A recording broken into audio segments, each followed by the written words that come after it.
Il est fait mention dans le livre des Nombres d'Issachar qui signifie « Je suis sûr de ma rétribution ».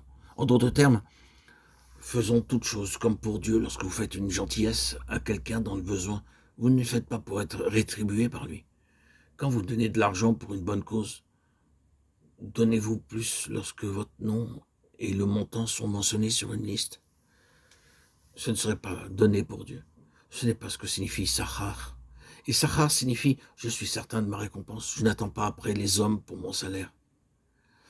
Nous voyons ensuite le nom de Nathanaël qui signifie « Dieu donne ». Dieu peut donner plus que ne peuvent donner les hommes. On m'a toujours posé cette question.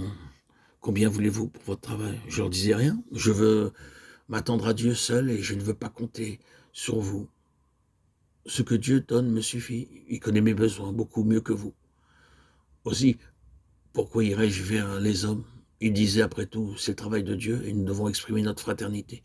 Annoncer et faire connaître nos besoins n'est pas conforme aux Écritures. C'est un manque de foi. Vous devenez un mendiant aux yeux de Dieu. D'abord, mettez Dieu à l'épreuve. Dieu peut parler à quelqu'un en ma faveur n'importe où dans le monde. Dieu intervient toujours au temps voulu. Le temps de Dieu est toujours celui qui nous délivre. Nous mettons Dieu à l'épreuve, mais Dieu n'a pas besoin d'être éprouvé. Nous avons besoin tout simplement de prier et ne pas nous affaiblir dans notre foi. Souvenez-vous de Nathanaël, Dieu donne abondamment. Il ne sommeille jamais. Il n'oublie jamais. Il connaît nos besoins et au bon moment, il y pourvoit.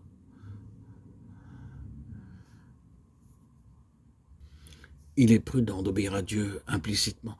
Il ne nous fera pas défaut, il donne, Dieu donne. Je n'ai connu aucune circonstance dans ces 50 dernières années où Dieu nous ait abandonnés. Nous n'avons jamais fait d'allusion, de suggestion à personne, que ce soit sous forme de lettres, de remarques ou d'appels. Et bien souvent, nous avons dû dépenser bien plus de millions que jamais un comité de mission n'a pu en dépenser. Dieu n'a jamais failli.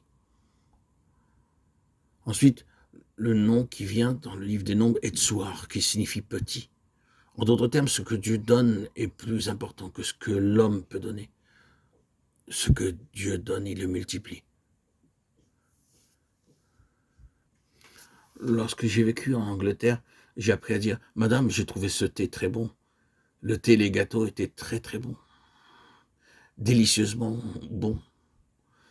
Autrement, elle n'aurait pas été contente. Je devais donc la remercier. Pour les hommes, nous devons tous dire ce genre de choses, mais pas pour Dieu. Lorsque Dieu donne, il donne sans obligation. Le peu de Dieu est beaucoup plus important que le beaucoup de l'homme.